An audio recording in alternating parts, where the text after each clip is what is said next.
And welcome back to my channel. ఈరోజు అయితే వంకాయలు మా ఇంట్లో పండిన వంకాయలు అనమాట. సో ఇలా కట్ చేసుకోవాలి, పొడవు కట్ చేసుకొని వాటర్లో సాల్ట్ వాటర్లో కూడా మనం పెట్టుకోవచ్చు అనమాట. నేను ఇమీడియట్గా వండేస్తున్నా కాబట్టి పెట్టట్లేను. తొందరగా కొంచెం కడాయి పెట్టేసుకొని ఆయిల్ వేసేసుకొని ఇది మొత్తం అందులో వేసేసుకొని బాగా మిక్స్ చేసేసి కొంచెం లిడ్ పెట్టేసేయాలన్నమాట 5 మినిట్స్ అలా. ఈ లోపు మనం ఒక పేస్ట్ చేసేసుకుందాం. పచ్చిమిర్చిలో కొంచెం కొత్తిమీర వేసేసి బాగా మిక్సీ పట్టుకోవాలన్నమాట.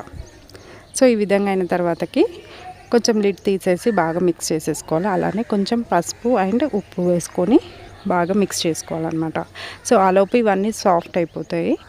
తర్వాత మనం ఏదైతే పెట్టుకున్నామో పేస్ట్ అది మొత్తం ఇందులో వేసి బాగా మిక్స్ చేసుకోవాలి. కొంచెం మీకు ఎక్కువ క్వాంటిటీగా కారం అనిపిస్తే కొంచెం వేసుకోండి. ఒక 2 స్పూన్స్ వేసుకున్నా సరిపోతుంది అనమాట. సో నేను కొంచెం వరకు వేసుకుంటున్నా. అది మొత్తం వేస్తే చాలా స్పైసీగా అయిపోతుంది అనమాట. సో ఈ విధంగా అయిన తర్వాత సర్వ్ చేసుకోవడమే. మీకు నచ్చితే లైక్ చేయండి, షేర్ చేయండి. Please do subscribe to my channel.